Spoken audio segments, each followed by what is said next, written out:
أعوذ بالله من الشيطان الرجيم. بسم الله الرحمن الرحيم. الحمد لله الذي أنزل على عبده الكتاب ولم يجعل له عوجا قيما لينذر بأسا شديدا من لدنه ويبشر المؤمنين الذين يعملون الصالحات أن لهم أجرا حسنا ماكثين فيه أبدا وينذر الذين قالوا اتخذ الله ولدا ما لهم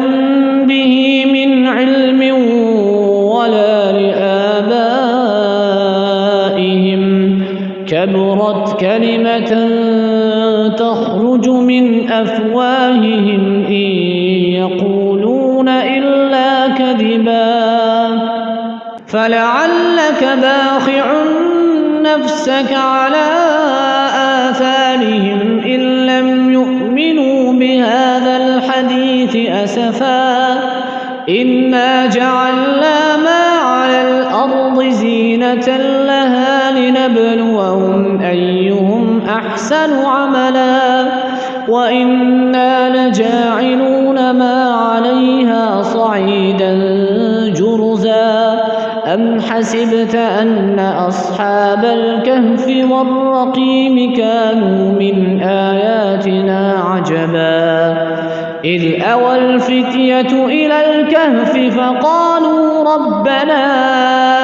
آتنا من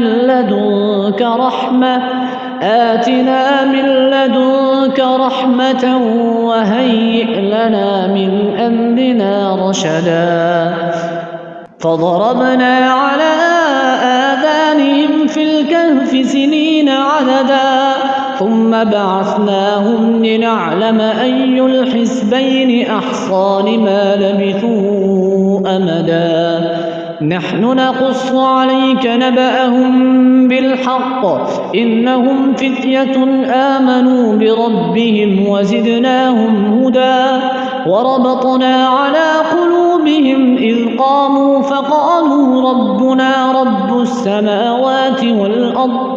إذ قاموا فقالوا ربنا رب السماوات والأرض لن ندعو من دونه إلها لقد قلنا إذا شططا هؤلاء قومنا اتخذوا من دونه آلهة لولا يأتون عليهم بسلطان بين فمن أظلم ممن افترى على الله كذبا وإذ اعتزلتموهم وما يعبدون إلا الله فأووا إلى الكهف ينشر لكم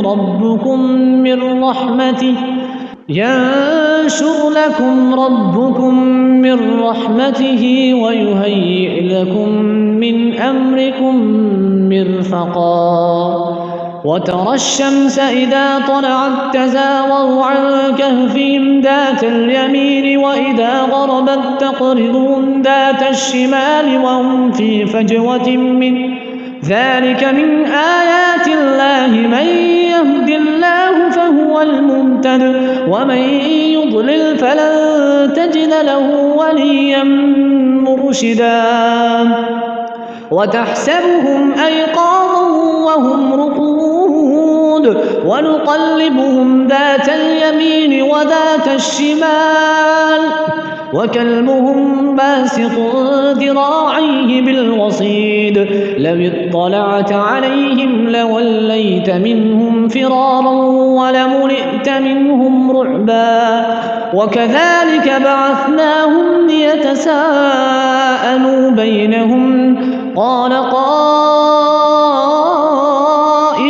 منهم كم لبثتم قالوا لبثنا يوما أو بعض يوم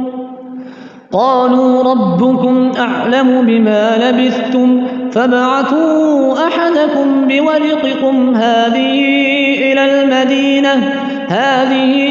إلى المدينة فلينظر أيها أزكى طعاما فليأتكم برزق منه وليتلطف ولا يشعرن بكم أحدا إنهم إن يظهروا عليكم يرجموكم أو يعيدوكم في ملتهم ولن تفلحوا إذا أبدا وكذلك أعثرنا عليهم ليعلموا أن وعد الله حق وأن الساعة لا ريب فيها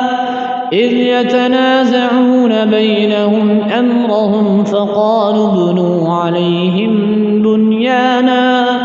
ربهم أعلم بهم قال الذين غلبوا على أمرهم لنتخذن عليهم مسجدا سيقولون ثلاثة رابعهم كلبهم ويقولون خمسة سادسهم كلبهم رجما بالغيب ويقولون سبعة وثامنهم كلبهم قل ربي أعلم بعدتهم ما يعلمهم إلا قليل فلا تمار فيهم إلا مراء ظاهرا ولا تستفت فيهم منهم أحدا ولا تقولن لشيء إني فاعل ذلك غدا إلا أن يشاء الله واذكر ربك إذا نسيت وقل عسى أن يهديني ربي لأقرب من هذا رشدا ولبثوا في كهفهم 300 سنين وازدادوا 9 قل الله أعلم بما لبثوا له غيب السماوات والأرض أبصر به وأسمع ما لهم من دونه من ولي ولا يشرك في حكمه أحدا واتل ما أوحي إليك من كتاب ربك لا مبدل لكلماته ولن تجد من دونه ملتحدا واصبر نفسك مع الذين يدعون ربهم بالغداة والعشي يريدون وجهه ولا تعد عيناك عنهم تريد زينة الحياة الدنيا ولا تطع من أغفلنا قلبه عن ذكرنا واتبع هواه وكان أمره فرطا وقل الحق من ربكم فمن شاء فليؤمن ومن شاء فليكفر إنا أعتدنا للظالمين نارا أحاط بهم سرادقها وإن يستغيثوا يغاثوا بماء كالمهل يشوي الوجوه بئس الشراب وساءت مرتفقا إن الذين آمنوا وعملوا الصالحات إنا لا نضيع أجر من أحسن عملا أولئك لهم جنات عدن تجري من تحتهم الأنهار يحلون فيها من أساور من ذهب ويلبسون ثيابا خضرا من سندس واستبرق متكئين فيها على الأرائك نعم الثواب وحسنت مرتفقا واضرب لهم مثلا الرجلين جعلنا لأحدهما جنتين من أعناب وحففناهما بنخل وجعلنا بينهما زرعا كلتا الجنتين آتت أكلها ولم تظلم منه شيئا وفجرنا خلالهما نهرا وكان له ثمر فقال لصاحبه وهو يحاوره أنا أكثر منك مالا وأعز نفرا ودخل جنته وهو ظالم لنفسه قال ما أظن أن تبيد هذه أبدا وما أظن الساعة قائمة ولئن رددت إلى ربي لأجدن خيرا منها منقلبا قال له صاحبه وهو يحاوره وكفرت بالذي خلقك من تراب ثم من نطفة ثم سواك رجلا لكن هو الله ربي ولا أشرك بربي أحدا ولولا إذ دخلت جنتك قلت ما شاء الله لا قوة إلا بالله إن ترني أنا أقل منك مالا وولدا فعسى ربي أن يؤتيني خيرا من جنتك ويرسل عليها حسبانا من السماء فتصبح صعيدا زلقا أو يصبح ماؤها غورا فلن تستطيع له طلبا وأحيط بثمره فأصبح يقلب كفيه على ما أنفق فيها وهي خامئة على عروشها ويقول يا ليتني لم أشرك بربي أحدا ولم تكن له فئة ينصرونه من دون الله وما كان منتصرا هنالك الولاية لله الحق هو خير ثوابا وخير عقبا واضرب لهم مثل الحياة الدنيا كماء أنزلناه من السماء فاختلط به نبات الأرض فأصبح هشيما تذروه الرياح وكان الله على كل شيء مقتدرا المال والبنون زينة الحياة الدنيا والباقيات الصالحات خير عند ربك ثوابا وخير أملا ويوم نسير الجبال وترى الأرض بارزة وحشرناهم فلم نغادر منهم أحدا وعرضوا على ربك صفا لقد جئتمونا كما خلقناكم أول مرة بل زعمتم أن لن نجعل لكم موعدا ووضع الكتاب فترى المجرمين مشفقين مما فيه ويقولون يا ويلتنا ما لهذا الكتاب لا يغادر صغيرة ولا كبيرة إلا أحصاها ووجدوا ما عملوا حاضرا ولا يظلم ربك أحدا وإذ قلنا للملائكة اسجدوا لآدم فسجدوا إلا إبليس كان من الجن ففسق عن أمر ربه أفتتخذونه وذريته أولياء من دوني وهم لكم عدو بئس للظالمين بدلا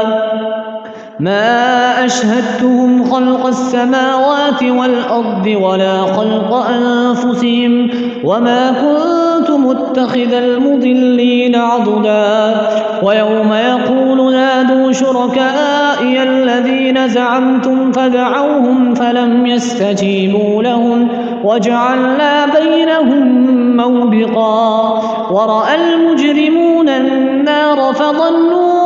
أنهم مواقعوها ولم يجدوا عنها مصرفا ولقد صرفنا في هذا القرآن للناس من كل مثل وكان الإنسان أكثر شيء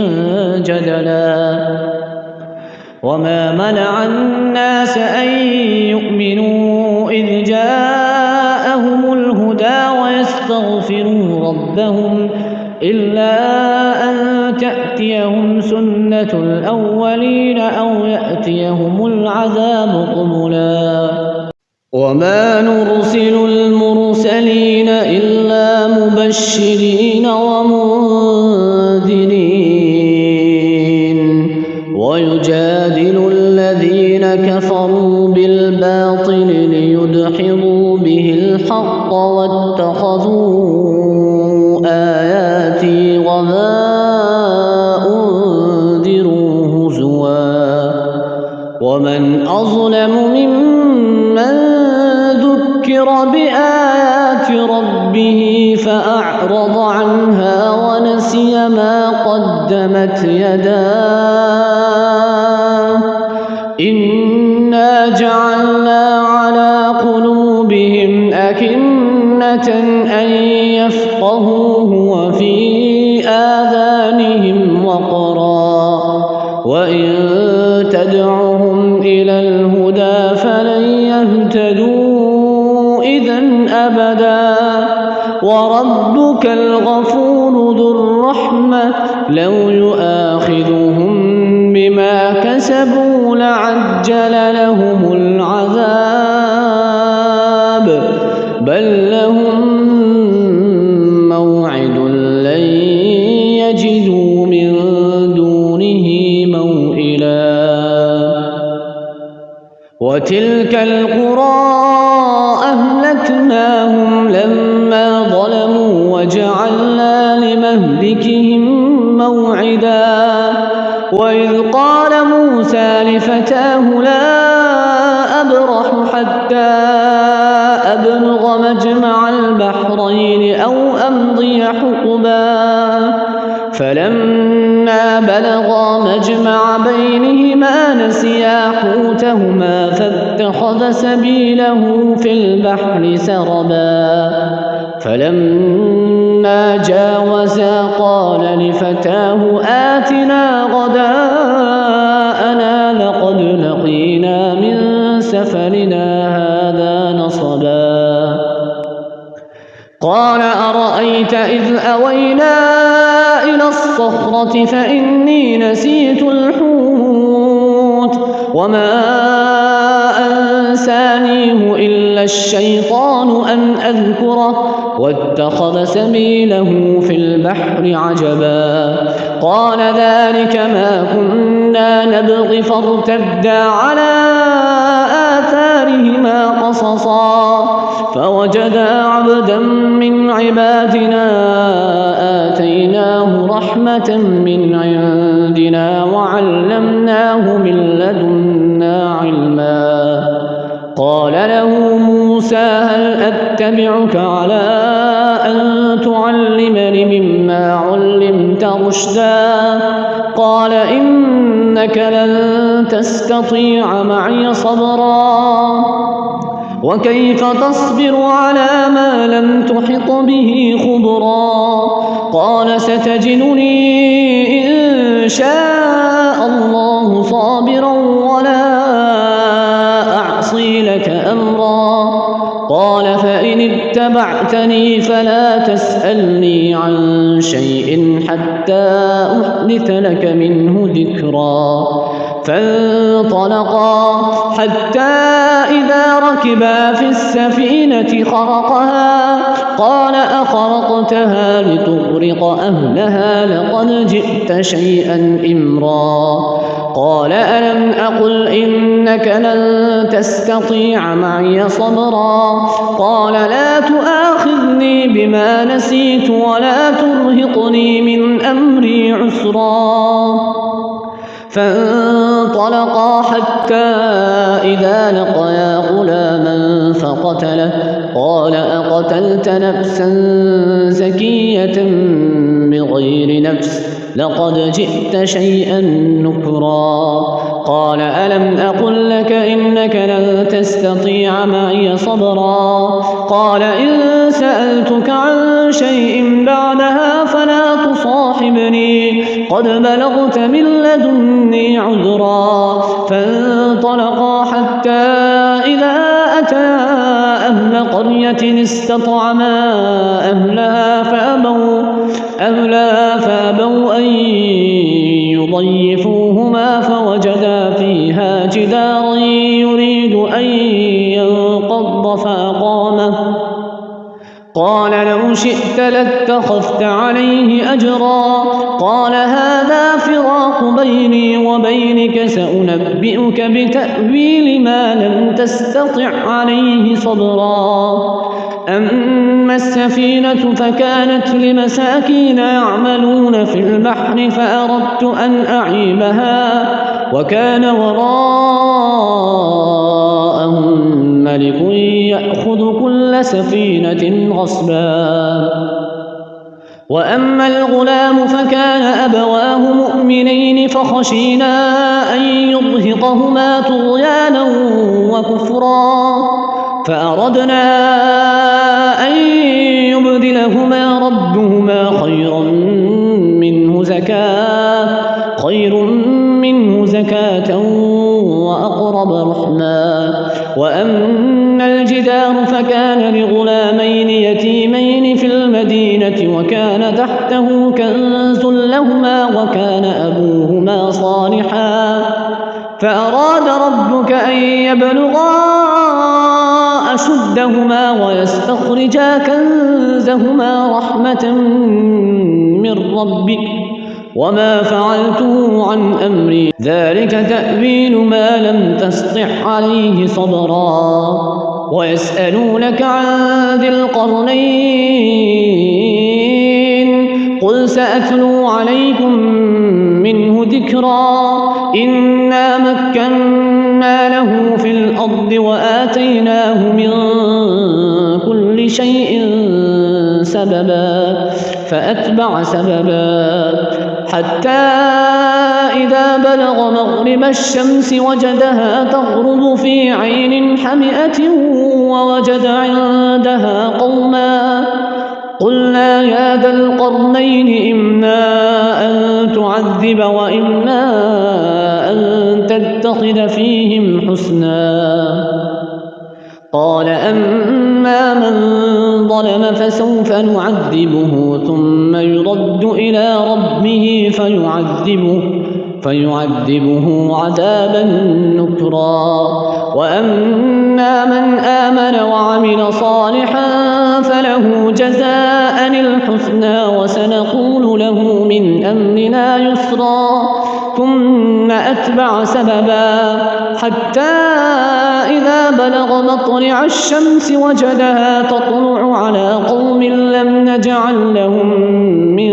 دونها سترا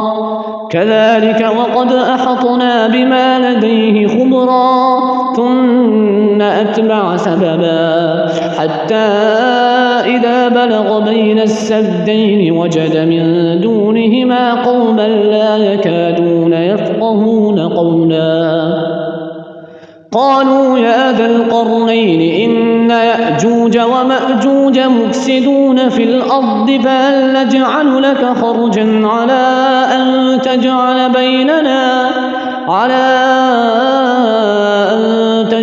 بيننا وبينهم سدا قال ما مكني فيه ربي خير فأعينوني بقوة أجعل بينكم وبينهم ردما آتوني زبر الحديد حتى إذا ساوى بين الصدفين قال انفخوا حتى إذا جعله نارا قال آتوني أفرغ عليه قطرا فما استطاعوا أن يظهروه وما استطاعوا له نقبا قال هذا رحمة من ربي فإذا جاء وعد ربي جعله دكا وكان وعد ربي حقا وتركنا بعضهم يومئذ يموج في بعض ونفخ في الصور فجمعناهم جمعا وعرضنا جهنم يومئذ للكافرين عرضا الذين كانت أعينهم في غطاء عن ذكري وكانوا لا يستطيعون سمعا أفحسب الذين كفروا أن يتخذوا عبادي من دوني أولياء إنا أعتدنا جهنم للكافرين نزلا قل هل ننبئكم بالأخسرين أعمالا الذين ضل سعيهم في الحياة الدنيا وهم يحسبون أنهم يحسنون صنعا